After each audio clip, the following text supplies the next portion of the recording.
mengikuti pelatihan tentang 7 jurus BK hebat.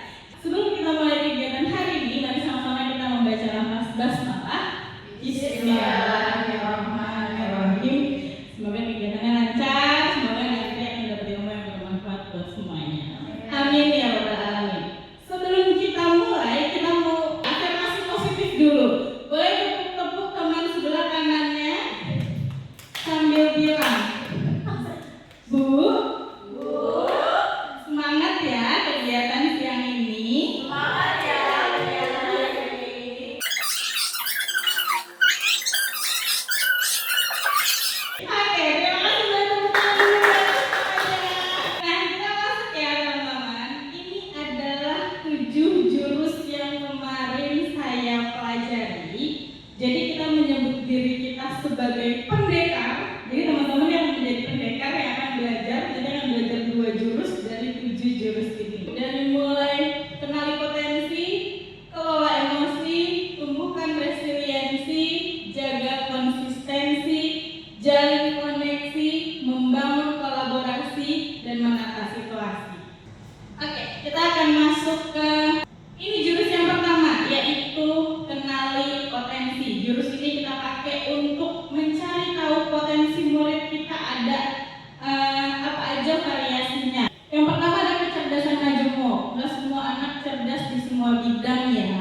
Pasti ada yang jagonya di matematika, ada yang jagonya di bahasa misalnya, ada yang jagonya di sosial sama teman-temannya. Jadi memang kecerdasan itu ada banyak. Jangan menuntut murid untuk cerdas di semuanya. Kemudian gaya belajar ada 3, visual, auditori, dan kinestetik. Terus yang kedua yaitu kelola emosi. Bagaimana kita bisa mengelola emosi. Yang kita tahu sama-sama emosi ada banyak ya teman-teman. Dari sedih, dari senang, excited atau menarik, kemudian ada tender, ada takut juga, ada marah juga. Ini yang menarik, nanti kita akan bahas. Di otak kita ada 3 bagian yang berkaitan sama emosi. Ya, neokortex, ada yang namanya limbik, ada yang namanya otak reptil. Yang ketiga, tumbuhkan resiliensi. Pernah dengar gak sih resiliensi apa teman-teman? Enggak. Oke, ini adalah resiliensi atau resilient. Kemampuan seseorang untuk bangkit kembali dan pulih dari kesulitan, stres atau trauma yang dialami. Keempat, jaga konsistensi. Nah, kalau misalnya disiplin yang biasa, itu cuma bentuk patuhan doang, nyuruh anak, tapi kita paksa. Biasanya cuma sementara aja berlakunya. Tapi kalau misalnya kita menumbuhkan tanggung jawab ke anaknya, yang tugas kamu loh harus menyelesaikan PR ini, misalnya dia sadar bahwa itu tanggung jawabnya dia, maka akan terbentuk menjadi disiplin yang dalam jangka waktu lama atau panjang. Kelima, yaitu jalin koneksi. Karena kalau kita ngobrol sama orang harus ada koneksinya. Begitu juga ke murid. Biasanya kalau kita ngajak ngobrol murid, muridnya nggak dengerin kan kita bete. Karena murid juga cerita ke kita, kalau kita sambil koreksi nggak dengerin kan murid juga pasti bete. Itu pentingnya soler, dijalin koneksi. Bangun kolaborasi. Collabnya sama siapa nih biasanya? Ini kalau ada masalah, murid bikin masalah. Kalau masalahnya masih ringan, biasanya ke guru BK atau ke wali kelas, ya, atau ke guru kelas. Tapi kalau misalnya sudah cukup berat, bisa berkolaborasi dengan guru piket, guru mapel, atau orang tuanya kita panggil ke sekolah, ya. Atau misalnya sudah berat banget, boleh kita libatkan kepala sekolah. Kalau sudah harus melibatkan mitra di luar sekolah juga boleh, berarti masalahnya udah sangat-sangat berat, misalnya psikolog atau ke dokter ahli. Ya, 7, menata situasi. Ini adalah jurus di mana kita bisa meminimalisir resiko dari setiap keadaan yang kita hadapi di hidup kita. Itu kira-kira tadi 7 jurus secara umumnya. Sekarang kita akan mulai belajar 2 jurus, karena pulang dari sini teman-teman akan menjadi pendekar. 2 jurus harus bisa chat gitu ya. Kita belajar jurus yang pertama nih, namanya adalah jurus kelola emosi. Selamat datang pendekar. Jadi pendekar. Selamat datang di Gunung Merapi.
Oke, ya biasanya mood pagi-pagi itu mempengaruhi banget ya nantinya ada mogok gitu ya.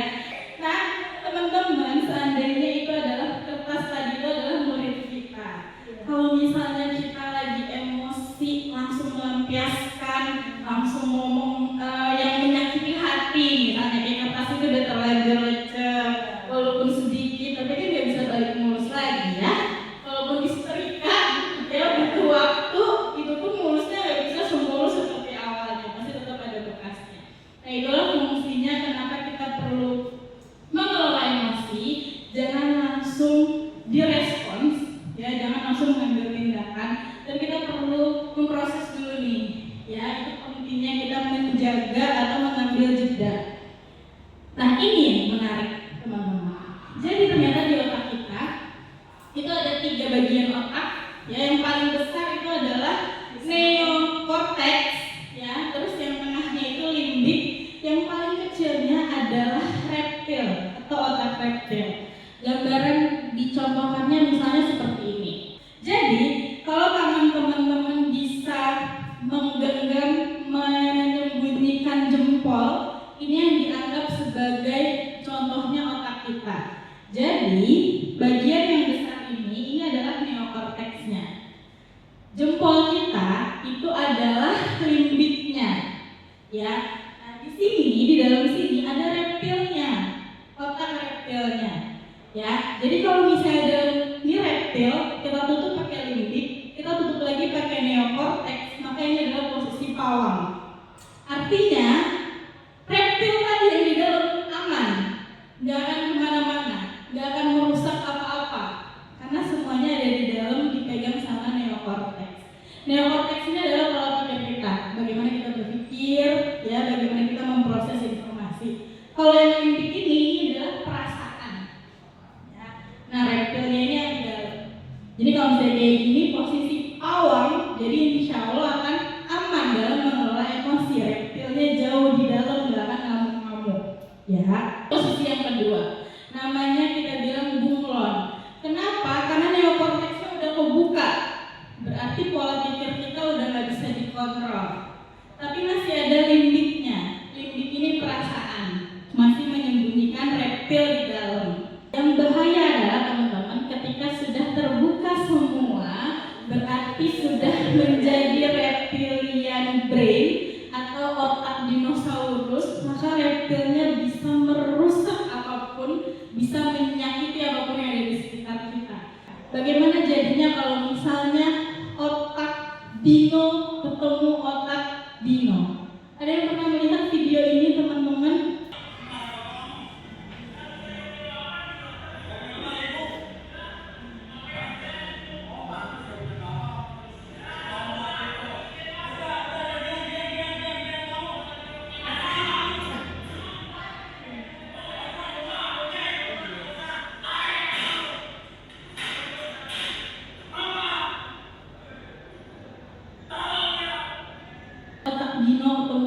Dino yang ada yang beres ya teman-teman ya. Nah, supaya tidak menjadi otak dino, kita perlu memberikan jeda dulu nih. Jadi kalau tadi yang atas emosi langsung merespon, ya banyak yang akhirnya menyesal ketika lagi marah-marah, ucapan yang ada kontrol misalnya.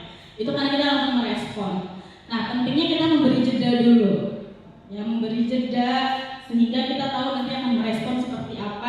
Ini adalah beberapa contoh. Kalau misalnya lagi emosi, apa sih yang dilakukan? Ada minta maaf di depan atas, ya kemudian ada yang berjalan menjauh, ya kemudian ada yang rapat dulu sama keluarga, misalnya omongin atau diskusikan bareng keluarga. Ada yang menggunakan iMessage, kemudian ada yang memberitahu mereka untuk stop, ya. Dan beberapa contoh lainnya menghitung 1 sampai 10 atau bermain game dulu. Jadi banyak orang yang biasanya punya caranya tersendiri bagaimana mengambil jeda ketika emosi. Ini akan kita lakukan sekarang sama-sama teman-teman. Akan membuat roda pilihan. Boleh didiskusikan bareng bertiga-bertiga. Di situ udah ada spidol sama krayonnya. Kenali potensi, kelola emosi, tumbuhkan resiliensi, jaga konsistensi,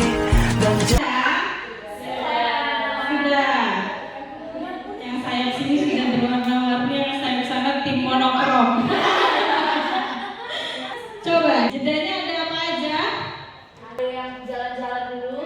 Oke, Ya. jalan-jalan. Terus kayak istilah,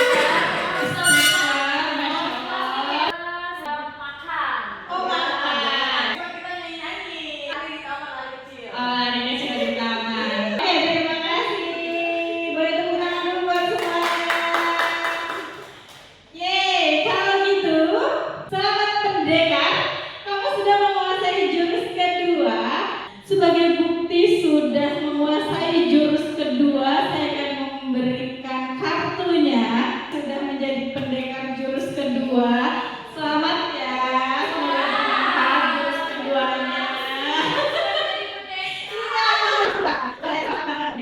Kita melanjutkan ke jurus selanjutnya. Jurus ketiga, namanya tumbuhkan resiliensi. Selamat datang di Bukit Kayu. Sebagai pendekar, kali ini kamu akan belajar jurus tumbuhkan resiliensi. Siapkan diri dan konsentrasi. Siluman fixed mindset akan menghalangi. Lawan dan kalahkan siluman itu sebagai tanda kamu sudah bisa menguasainya. Sebelum kita berkenalan dengan silumannya, kita akan bermain peran dulu. Akan terbagi dua peran. Ada yang sebagai pewawancara atau HRD, ada yang sebagai pelamar kerja. Ada kartu tantangan ya dari saya. Jadi HRD akan memberikan tantangan kepada pelamar kerja.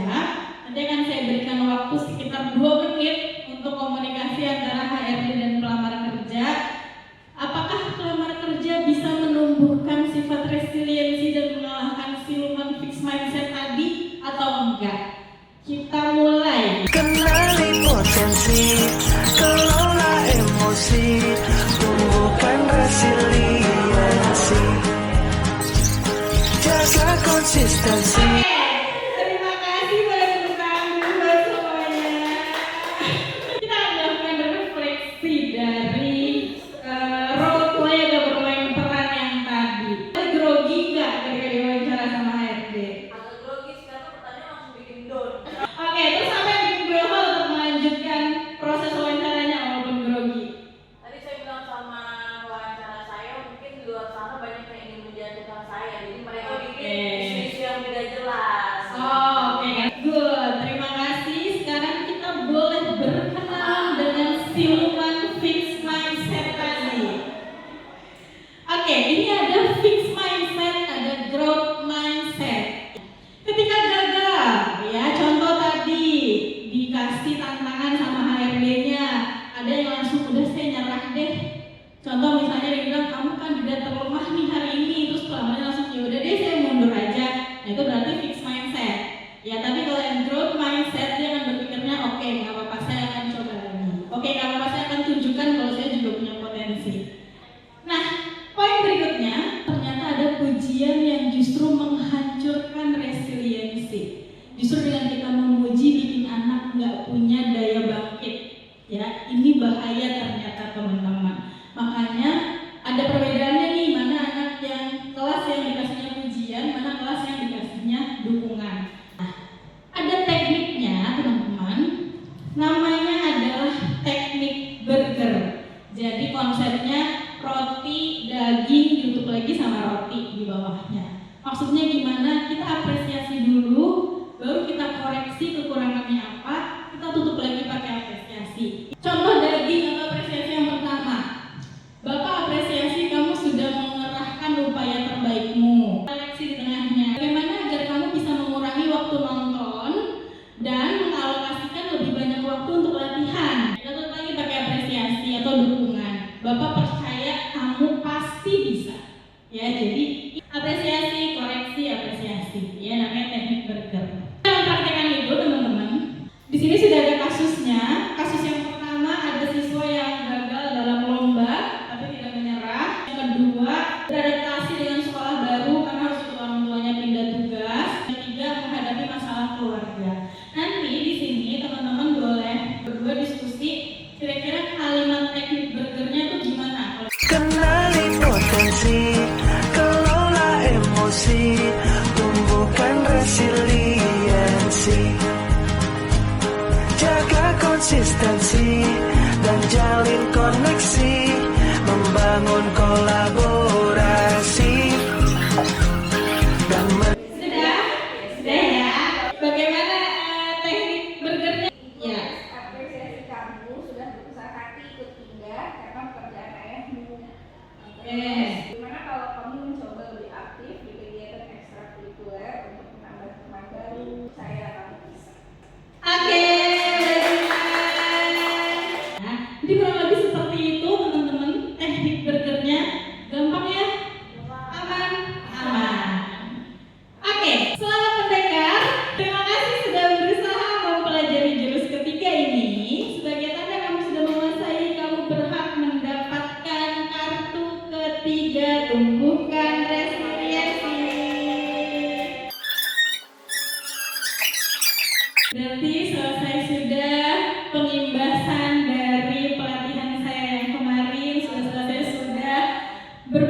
praktik baiknya. Terima kasih teman-teman atas partisipasinya dalam berbagi praktik baik hari ini. Semoga 2 jurus yang sudah teman-teman pelajari menjadi pendekar emosi dan hubungan resiliensi bisa bermanfaat di kehidupan sehari-hari. Boleh tepuk tangan dulu untuk semuanya. Kita tutup dengan pembacaan adalah Alhamdulillahirrahmanirrahim. Wassalamualaikum warahmatullahi wabarakatuh. Kenali potensi, kelola emosi, tumbuhkan resiliensi. Jaga konsistensi dan jalin koneksi, membangun kolaborasi dan menata situasi.